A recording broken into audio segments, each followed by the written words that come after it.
Bapak Ibu yang ada di studio GP Palembang dan juga yang ada di rumah yang mengikuti ibadah live pagi hari ini.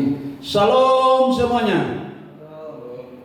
Puji Tuhan Bapak Ibu kekasih, saya senang berjumpa dengan Bapak Ibu walaupun lewat ibadah live kita pada pagi hari ini. Ya. Benarnya secara manusia kita sudah kangen ketemu setiap hari Minggu. Tetapi nanti kita akan ketemu lagi. Waktu Tuhan adalah waktu yang indah, saudara-saudara, ya.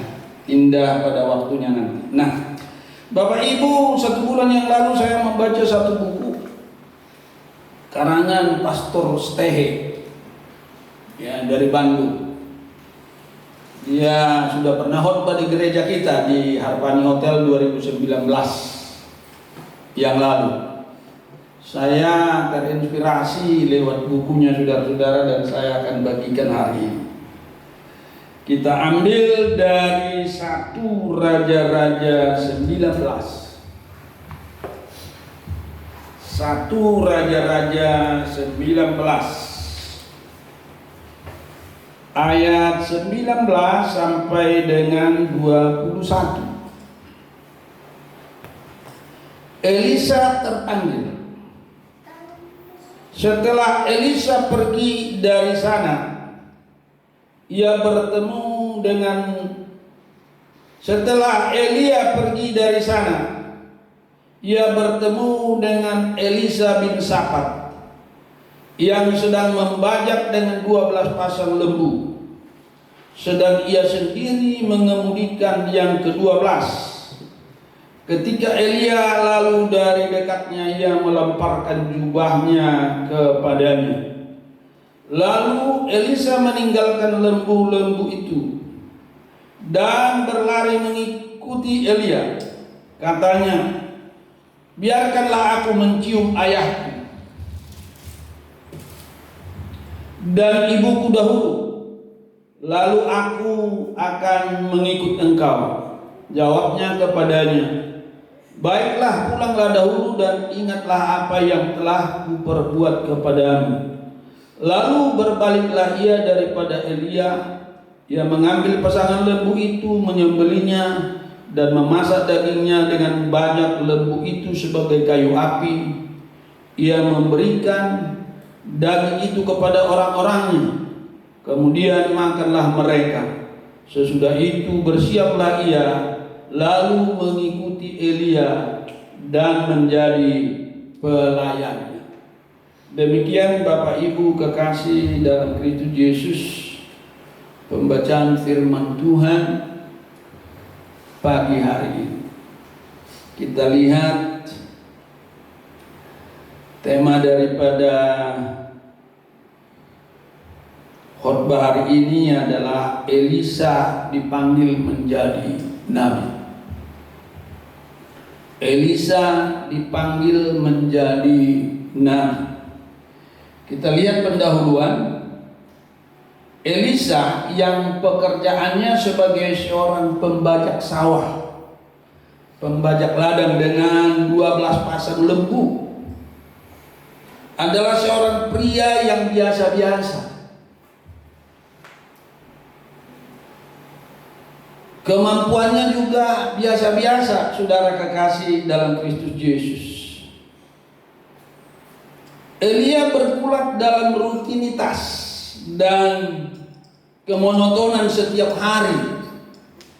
Tetapi sangat menarik untuk kita perhatikan Bapak Ibu kekasih dalam Kristus Yesus. Sangat menarik untuk kita pelajari bahwa ia masuk dalam daftar pemakaian Tuhan.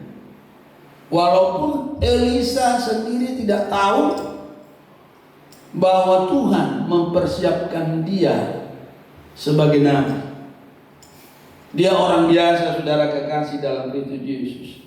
Kita pun terkadang seperti Elisa, tidak tahu ada rencana Tuhan yang besar dalam diri kita. Tetapi biasanya di dalam jemaat pada masa kini, selalu gembala tahu tentang seseorang jemaat yang dipakai oleh Tuhan kemudian. Ya. Jadi terkadang kita tidak tahu Tuhan mempersiapkan kita, tetapi Tuhan memakai gembala mengingatkan kita, memberitahu kepada kita bahwa kita memang dipersiapkan Tuhan. Seperti Elia dipakai Tuhan untuk mempersiapkan Elisa sebagai penggantinya. Nah, kita lihat saudara kekasih dalam Kristus Yesus ayat 19-20. Saya ulangi baca. Setelah Elia pergi dari sana, ia bertemu dengan Elisa bin Safat yang sedang membajak dengan 12 pasang lembu, sedang ia sendiri mengemudikan yang ke-12. Ketika Elia lalu dan di dekatnya, ia melemparkan jubahnya kepadanya. Elisa meninggalkan lembu itu dan berlari mengikuti Elia. Katanya, biarkanlah aku mencium ayahku dan ibuku dahulu, lalu aku akan mengikuti engkau. Jawabnya kepadanya, baiklah, pulanglah dahulu dan ingatlah apa yang kuperbuat kepadamu.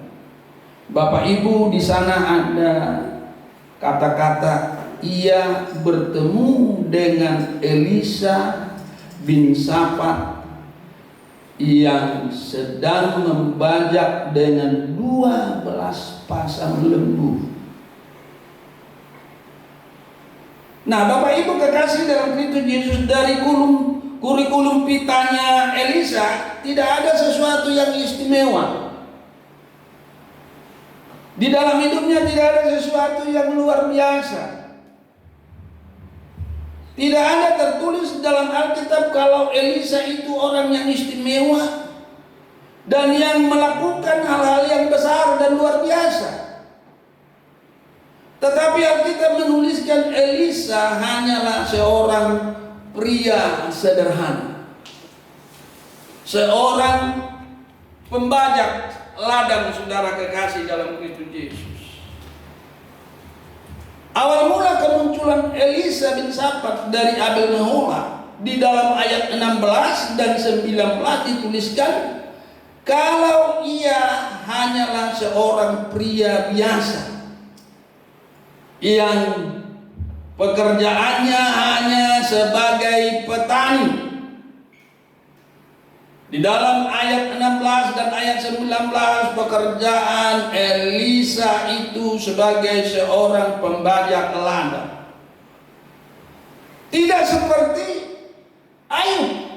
Kalau Ayub, saudara-saudara, kita tahu menjadi seorang nabi yang hebat, itu sesuatu yang luar biasa ditulis dalam Alkitab. Kita lihat dulu di dalam Ayub 1 ayat 1 dikatakan demikian. Ada seorang laki-laki di tanah Uz bernama Ayub. Orang itu saleh dan jujur, ia takut akan Allah dan menjauhi kejahatan. Jadi, saudara kekasih, Alkitab menulis nilai-nilai kehidupan Ayub dan kualitas hidupnya sudah hebat. Dia orang saleh, dia orang jujur, dia takut kepada Allah dan menjauhi kejahatan. Tapi beda dengan Elisa ini, hanya seorang pembajak ladang, saudara kekasih dalam Kristus. Itu pun setiap hari monoton pekerjaannya. Dan kita lihat lagi saudara-saudara contoh yang kedua.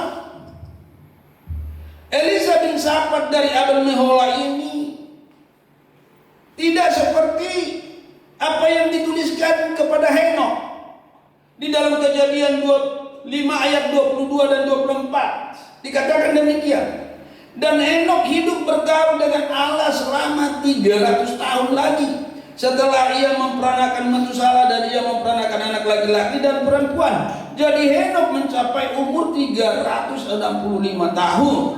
Dan Henokh hidup bergaul dengan Allah, lalu ia tidak ada lagi sebab ia telah diangkat oleh Allah. Jadi kalau kita belajar dari Henokh, melihat yaitu saudara-saudara kehidupannya dan kualitas hidupnya, dia bergaul dengan Allah 300 tahun lama. Jadi kualitas hidupnya sudah hebat, saudara-saudara, menjadi seorang nabi. Beda dengan Elisa, saudara kekasih dalam Kristus Yesus. Elisa hanya seorang petani, saudara kekasih. Henokh hidup begitu intim dengan Tuhan dan bergaul dengan Tuhan selama 300 tahun sehingga akhirnya ia diangkat ke surga dan tidak mengalami kematian. Ini kehebatan daripada Henokh. Ya. Dan saya beri contoh yang ketiga, saudara-saudara, Nuh. Ya. Di dalam Kejadian 6 ayat 8-9, tetapi Nuh mendapat kasih karunia di mata Tuhan. Inilah riwayat Nuh. Nuh adalah seorang yang benar dan tidak bercela di antara orang-orang sezamannya. Dan Nuh itu hidup bergaul dengan Allah. Jadi kurikulum kitanya sudah hebat, saudara-saudara. Dikatakan Nuh orang benar, tidak bercela, hidup bergaul dengan Allah, dan dia orang yang luar biasa, saudara kekasih dalam Kristus Yesus.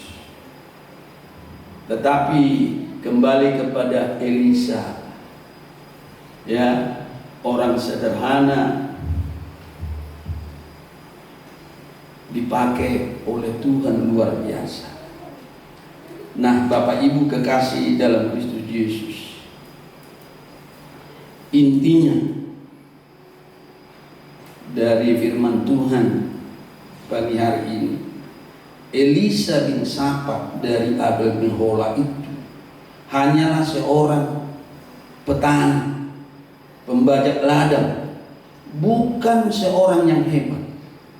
Elisa tidak ditulis sebagai orang saleh, sebagai orang kudus, orang yang bergaul dengan Allah, tetapi ia hanya orang biasa, seorang petani. Tidak seperti 3 contoh yang saya berikan tadi, saudara kekasih dalam Kristus Yesus, di mana iman mereka, ya, kehidupan mereka, kualitas hidup mereka sungguh luar biasa.